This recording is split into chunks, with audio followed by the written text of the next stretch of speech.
A Arca da Aliança era o objeto mais sagrado que existia no tabernáculo e no grande templo de Jerusalém. Porém, grandes milagres aconteciam por causa da arca.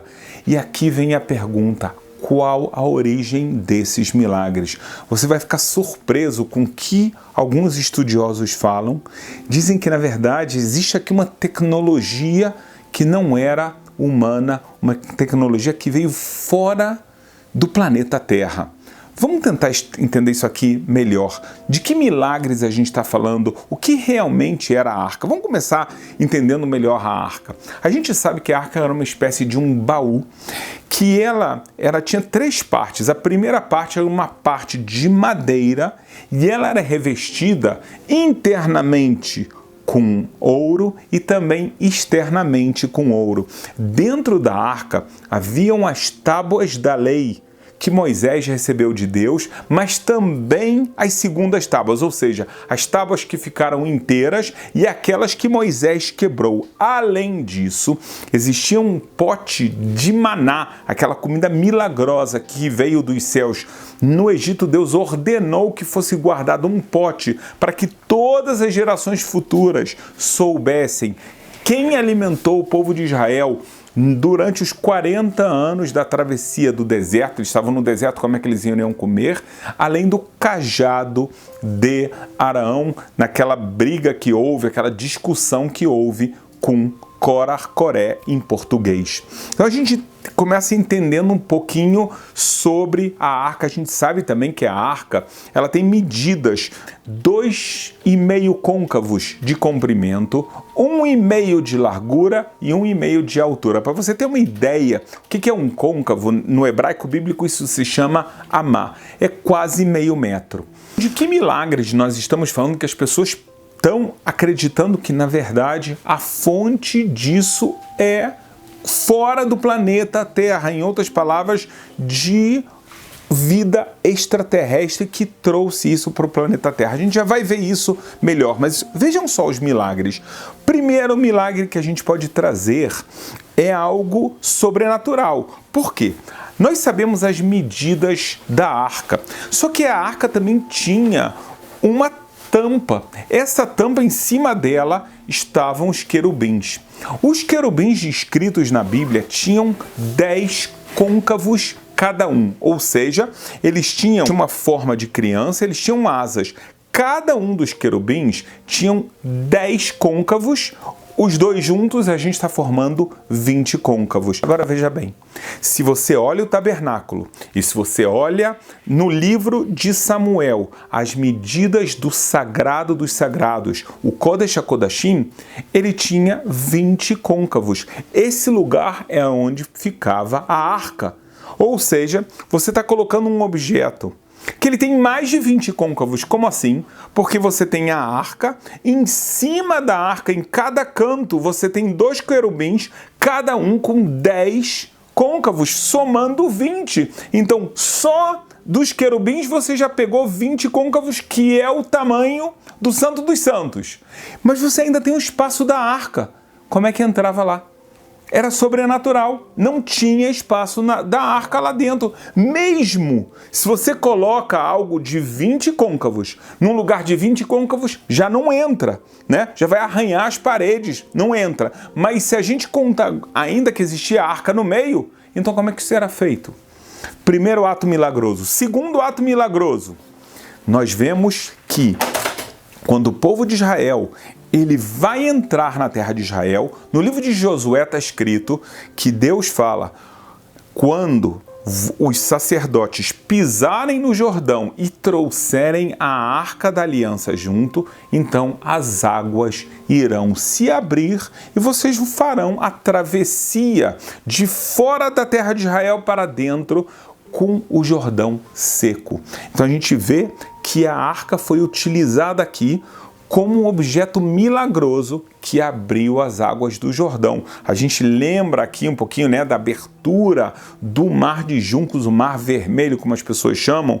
Lá não se fala da arca, aqui se fala. Terceiro milagre relacionado à arca. Quando o povo de Israel vai conquistar Jericó, eles usam trombetas, o shofar, mas a arca está dando lá 7 voltas no último dia e as muralhas caem.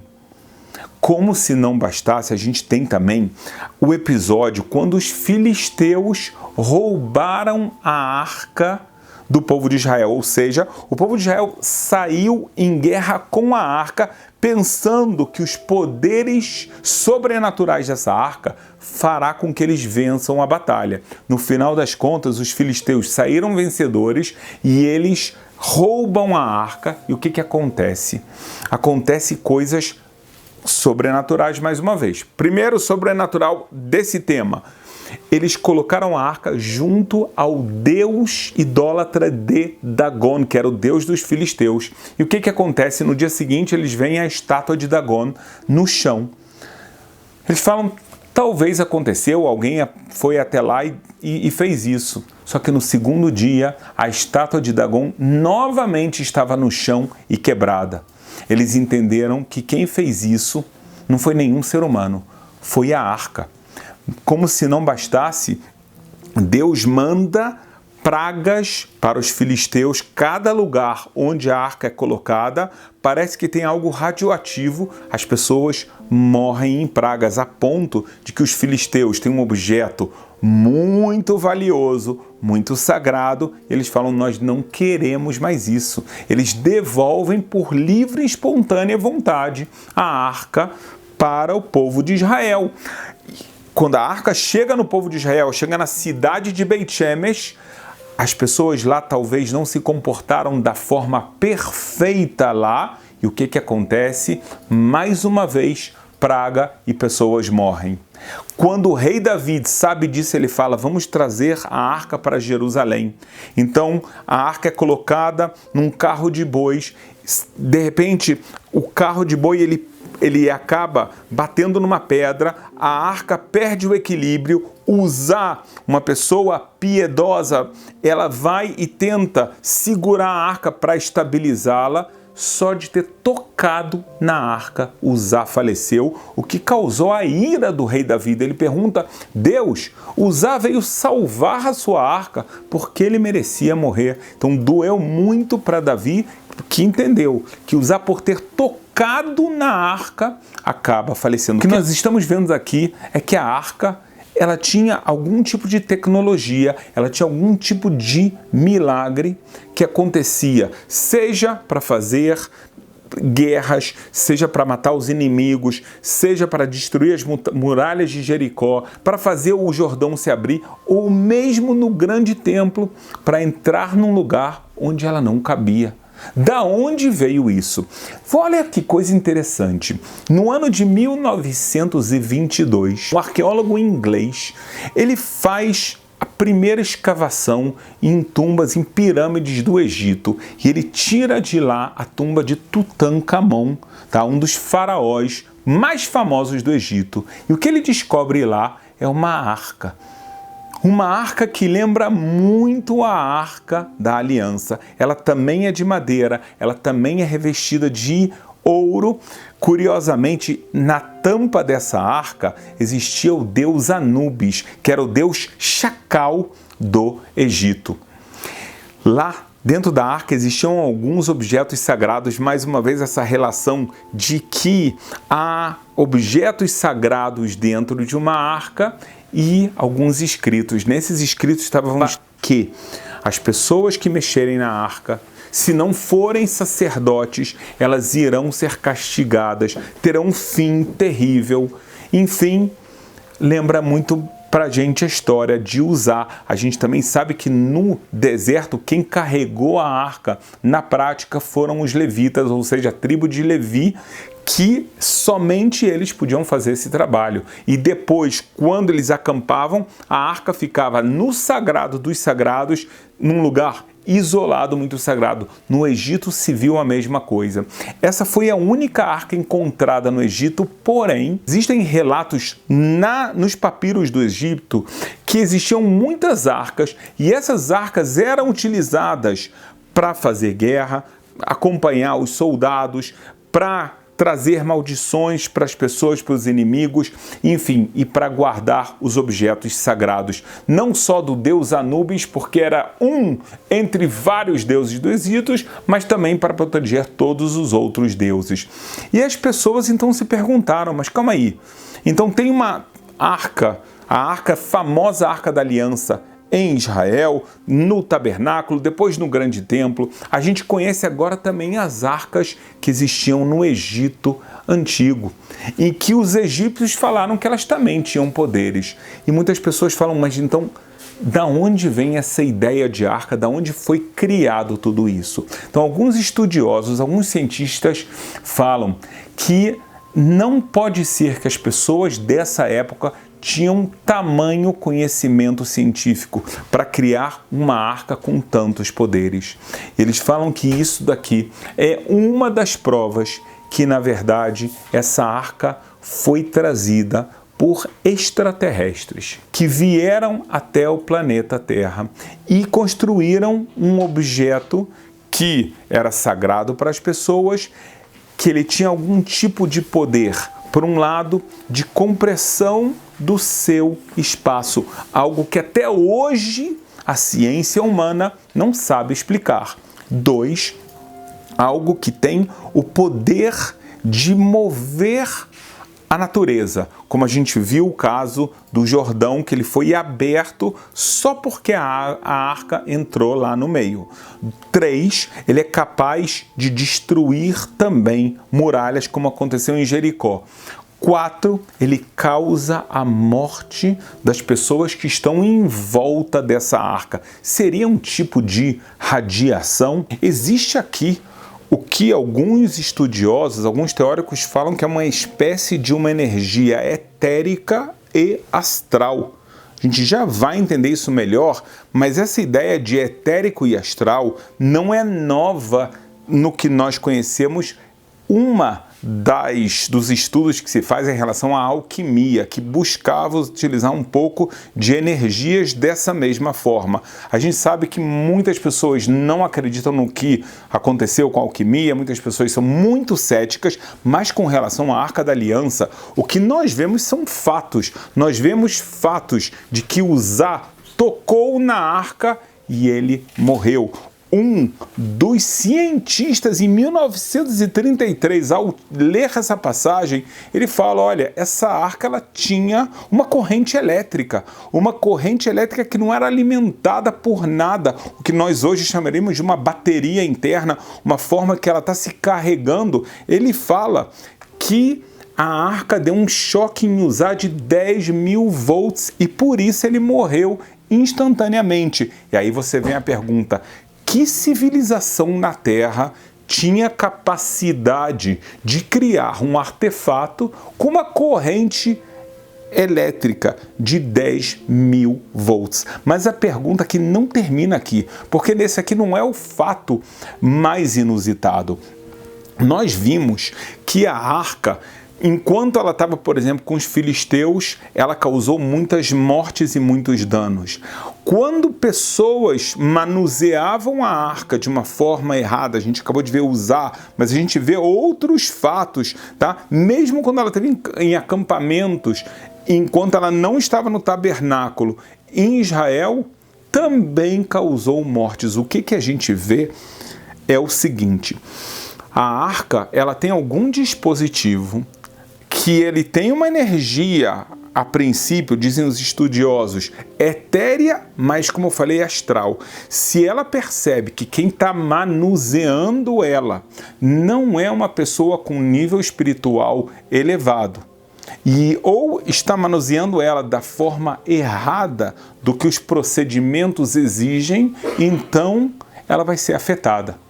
Se a pessoa quer fugir disso, então ela tem que cumprir certinho o que está escrito no livro, na Bíblia, como ela deve ser manuseada e mais, tem que ter um nível espiritual elevado. Ou seja, aqui você está vendo um objeto inanimado que ele é capaz de perceber o nível espiritual de quem está tocando.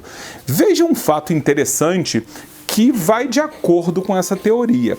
O que nós vemos é que a Bíblia fala que que quando a arca ela era carregada, para começar, ela era completamente envolta, né? Ninguém podia ver a arca, ninguém podia tocar diretamente, tinha aquelas alças que eram carregadas e somente quem fazia esse trabalho eram os levitas, ou seja, as pessoas da tribo de Levi. Ninguém mais podia tocar.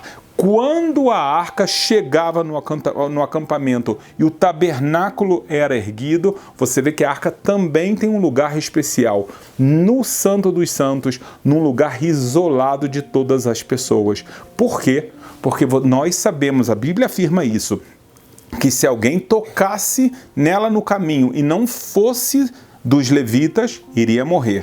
Também no tabernáculo, ninguém pode entrar nesse lugar. A arca, ela tinha a sua cobertura. Lá, o pano que cobria ela era retirado, mas a gente sabe que tinha também o tampo da arca. Ela está no Santo dos Santos, que tinha uma cortina que impedia as pessoas de verem do lado de fora, mesmo os sacerdotes. Como nós já afirmamos, somente o sumo sacerdote, no dia do perdão, no Yom Kippur, é que podia ter acesso.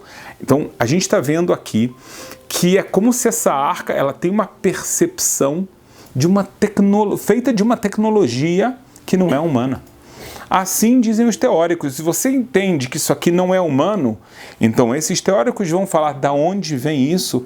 Isso é uma tecnologia extraterrestre. Em outras palavras, Moisés recebeu a arca de extraterrestres que vieram de alguma forma especial e mostraram e ensinaram a Moisés que essa arca não é um objeto que vocês estão acostumados. Então tomem muito cuidado, as instruções de uso são exatamente o que a gente vai ver na Bíblia, mas não faz sentido, não pode ser que naquela época uma arca poderia ter uma corrente elétrica tão grande, podia ter uma força etérica tão grande e capaz de captar e decifrar o nível espiritual da pessoa que está manuseando e até mesmo da tribo que está manuseando. Então essa é a teoria das pessoas que querem falar que na verdade a Arca da Aliança ela veio de lugares extraterrestres. Mas o que nós sabemos? Na verdade, a Bíblia deixa tão claro para a gente que a Arca é a Arca da Aliança, a Arca Sagrada que Deus ordena Betzalel construir, a ponto que Deus ele tem que iluminar a cabeça de Betzalel para entender exatamente como fazer essa construção, como fazer os querubins da forma perfeita e completa. Essa arca era um dos sinais de que a presença divina repousa junto do acampamento de Israel. Não é à toa também que ela fica no sagrado dos sagrados, lugar mais santo do mundo, que somente o sumo sacerdote entrava lá no dia do perdão. Então a gente sabe que era uma santidade tão grande, uma manifestação de Deus tão forte, que quando a falta de respeito, então as pessoas são castigadas, as pessoas que estão em volta. Se há uma estátua de idolatria, é claro que Deus não vai permitir que ela permaneça do lado de algo tão sagrada e fica intacta. A gente sabe que Deus então utiliza da sua manifestação que está na arca para fazer os milagres. Na verdade, os milagres todos têm origem divina, nenhuma origem extraterrestre. Então, apesar de uma teoria muito interessante que realmente tem um sentido, não existia tecnologia assim na época, só que Deus não tem época, toda tecnologia vem de Deus. É claro que ele também abre a cabeça das pessoas para criarem novas invenções, mas quando Deus dá a arca, ele dá a arca mostrando que ela realmente tem poderes sobrenaturais, porque é um objeto extremamente sagrado que contém dentro dela os objetos mais sagrados da história, e ela está colocada também num lugar extremamente especial, e é por isso que a gente vê essa influência tão grande da Arca da Aliança.